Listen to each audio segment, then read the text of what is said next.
Hello, good evening, friends. This is Neeraj Srivastava.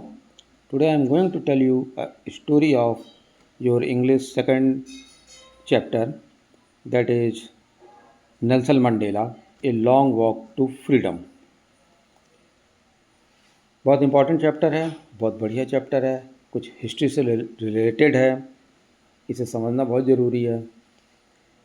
आप लोग Nelson Mandela का नाम जानते हैं? कौन थे नेल्सन मंडेला?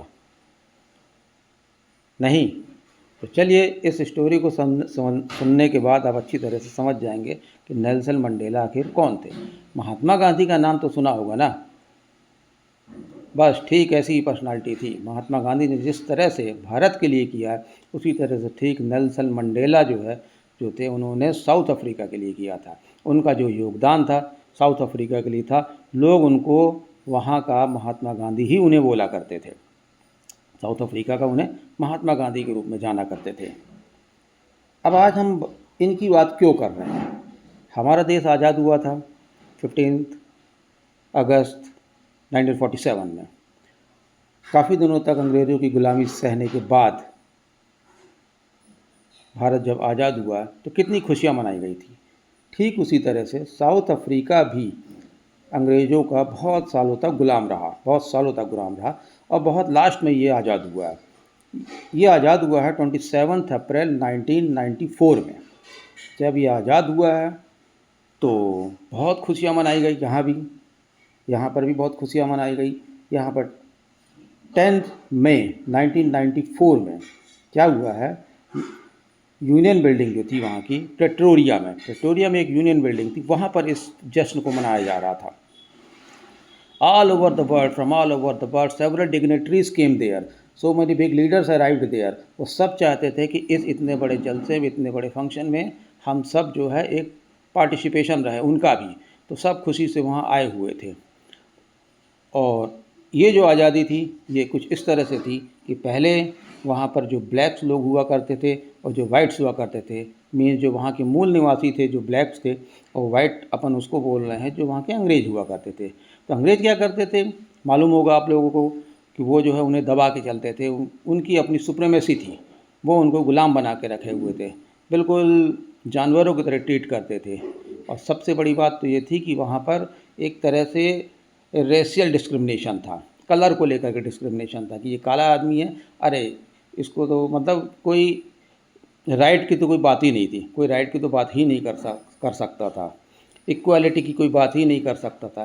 जैसे अपन लोग एक टाइम पे था, अपने साथ भी ये चीज़ रही भारत में भी कि कोई राइट्स की बात नहीं कर पाता था। वो तो फिर बाद में क्रांतिकारी आए, उन लोगों ने फिर बाद में इस चीज़ को सोचा समझा और उस पर लड़ाई लड़ी, और लेकिन लंबी लड़ाई के बाद हमें आज़ादी मिली। ठीक उसी तरह से वहाँ भी कई लीडर्स हुआ करते थे, कई लीडर्स थे, वो लोग भी लड़ाई लड़ रहे थे, बराबर लड़ाई चलती चली जा रही थी उनकी भी। और हो क्या रहा था कि देश आज़ाद होने का नाम ही नहीं ले रहा था। धीरे धीरे एक से बड़े लीडर आते गए। फिर एक समय ऐसा भी आया कि नेल्सन मंडेला भी आए। नेल्सन मंडेला साउथ अफ्रीका के बहुत बड़े लीडर थे। उनको तो 30 साल के लिए जेल के अंदर डाल दिया गया था। 30 ईयर्स तक के लिए वो वहाँ जेल के अंदर थे। मिलिट्री ने उन्हें जेल में बंद कर दिया था। तो जेल से भी अपनी लड़ाई लड़ लिया करते थे आज़ादी के लिए।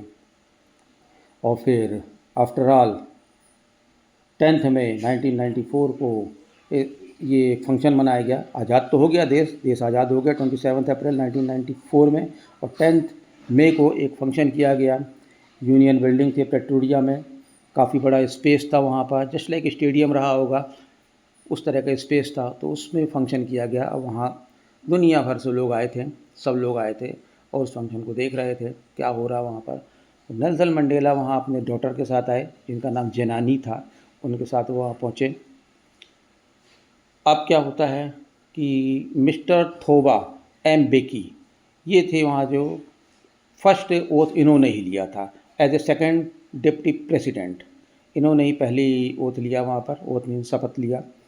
उसके बाद फिर मिस्टर थोबा एम्बेकी इन्होंने ओथ लिया, मीन्स इन्होंने शपथ ली वहाँ पर as a first deputy president of South Africa. And then after at last Nelson Mandela आए 3rd नंबर पे, इन्होंने शपथ ली अब इनका तो पूरी वर्ल्ड ही इंतज़ार कर रहा था कि ये कब आएंगे, कब शपथ लेंगे। जितना हॉल था वहाँ भरा हुआ था। फिर नेल्सन मंडेला वहाँ आए, उन्होंने शपथ ली as the first black president of South Africa, democratic South Africa. अब देश आज़ाद हो चुका था, एक वहाँ डेमोक्रेसी आ चुकी थी। सबसे बड़ी बात थी कि वहाँ डेमोक्रेसी आ गई थी। अब हुआ क्या था, वहाँ पर वाइट्स और ब्लैक्स दोनों मिल करके गवर्नमेंट बनाना चाहते थे, दोनों मिल करके ही देश को रन करना चाहते थे। दोनों की गवर्नमेंट रहेगी, दोनों मिलजुल करके गवर्नमेंट को चलाएंगे। अब वहाँ पर डेमोक्रेसी आ गई थी, लोग एक दूसरे को समझने लगे थे। हुआ क्या था कि अब टाइम बहुत स्पैन हो चुका था, बहुत ज़्यादा टाइम निकल चुका था, समय बदल चुका था। अब अंग्रेज़ और साउथ अफ्रीका के जो लोग हुआ करते थे ब्लैक्स, ये सब एक दूसरे के फीलिंग्स को अच्छे तरीके से समझने लगे। इनफैक्ट जो ब्रिटिशर्स थे ये उनकी फीलिंग्स को समझने लग गए। अब जब फीलिंग्स को समझने लग गए तो एक दोस्ताना व्यवहार बन गया उनके बीच में, और इलेक्शन हुआ। इलेक्शन में ये साउथ अफ्रीका की जो ब्लैक्स लोग हुआ करते थे उनकी पार्टी थी, वो जीत गई। अब वो पार्टी जब जीती है तो उन पार्टी के जो लीडर थे नेल्सन मंडेला थे, नेल्सन मंडेला आए और वो फिर वहाँ पर प्रेसिडेंट बने। सोचो कितनी बड़ी बात है कि एक वो देश जहाँ पर वो ब्लैक्स लोगों को कोई नहीं पूछता था, बिल्कुल जानवरों की तरह लोग ट्रीट करते थे। उनका रहना सहना सब अलग था, बिल्कुल रोडें अलग थी, घर मकान अलग थे, कच्चे मकान थे, उन्हें कोई वहाँ पूछ नहीं रहा था। उसी जगह पर वहीं से एक आदमी निकला और आगे चल करके वो वहाँ का प्रेसिडेंट बन गया, उस पूरे कंट्री का प्रेसिडेंट बन गया। जो मिलिट्री वाले थे जो उन्हें उठा के जेल में डाल दिया करते थे, वो बंद कर दिए थे, आज वो उन्हें सैल्यूट मार रहे थे, आज वो उन्हें वहाँ सैल्यूट कर रहे थे उस फंक्शन में। अब हुआ क्या कि नेल्सन मंडेला आए, उन्होंने अपनी स्पीच दी वहाँ पर। स्पीच पे उन्होंने जो बोला, पॉवर्टी को लेकर के बोला, गरीबी को लेकर के बोला, एंड डिप्रीवेशंस और सफरिंग्स, जो लॉट ऑफ द सफरिंग्स थी because of the discrimination of the colour, इसको लेकर के उन्होंने बोला। हाईएस्ट मिलिट्री कमांडर्स ने सल्यूट किया उन्हें। और फिर वहाँ 2 नेशनल एंथम्स हुए, एक नहीं 2 नेशनल एंथम्स हुए। एक तो नेशनल एंथम वो हुआ जो वाइट्स का थे, जो वाइट्स का जो नेशनल एंथम था उसका नाम था एनकोसी सिकेलेल। इस नेशनल एंथम को पहले गाया गया। और देन आफ्टर उसके बाद फिर जो ब्लैक्स लोग हुआ करते थे उनका नेशनल एंथम किया गया डाई स्टेम, इसका नाम है डाई स्टेम। फिर ये वाला नेशनल एंथम किया गया। दोनों ही नेशनल एंथम को वहाँ पर गाया गया। वो दोनों नेशनल एंथम के गाने से ये दिख रहा है, ये समझ में आ रहा है कि दोनों लोग एक दूसरे की फीलिंग्स को समझ रहे हैं और एक तरह से बॉन्डिंग दिखा रहे हैं, टुगेदरनेस दिखा रहे हैं, यूनाइटेड दिखा रहे हैं कि अब हम यूनाइटेड रहेंगे। ठीक, अब कुछ ऐसा ही था। और ये जो स्पीच थी ये हिस्ट्री को, पीस को लेकर के बोला गया, जस्टिस को लेकर के बोला गया। देश में जस्टिस रहेगी, पीसफुल एटमॉस्फेयर रहेगा, डिग्निटी रहेगी, लोगों की डिग्निटी रहेगी। जो अभी तक कोई डिग्निटी की तो सवाल ही नहीं उठता था, वो तो वहाँ पर गुलामी ही थी। अब वहाँ पर लोगों की रिस्पेक्ट होगा। अब इस टॉपिक्स को लेकर के नेल्सन मंडेला ने बोला वहाँ पर, और ये स्पीच चली है, काफ़ी well all over the world इसे सुना गया है। मंडेला जी ने करेज को एक बहुत अच्छे तरह से डिफाइन किया। करेज के लिए उन्होंने बोला courage is a beautiful way, in a beautiful way he described about courage. Courage को लेकर उन्होंने क्या बोला, courage doesn't mean that you have no fear, courage doesn't mean that you have no fear, बल्कि उन्होंने बोला, he added, courage means you win over fear. उन्होंने कहा करेज तो वो है कि तुम डर के ऊपर जीत, जो एक आप लोगों ने ऐड देखा होगा ना, उसी टाइप से रिलेटेड है ये, डर के ऊपर जीत।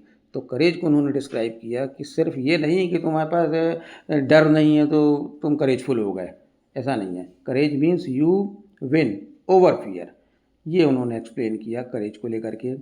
और स्पीच देते देते फिर वो अपार्थाइड सिस्टम पे भी आ गए।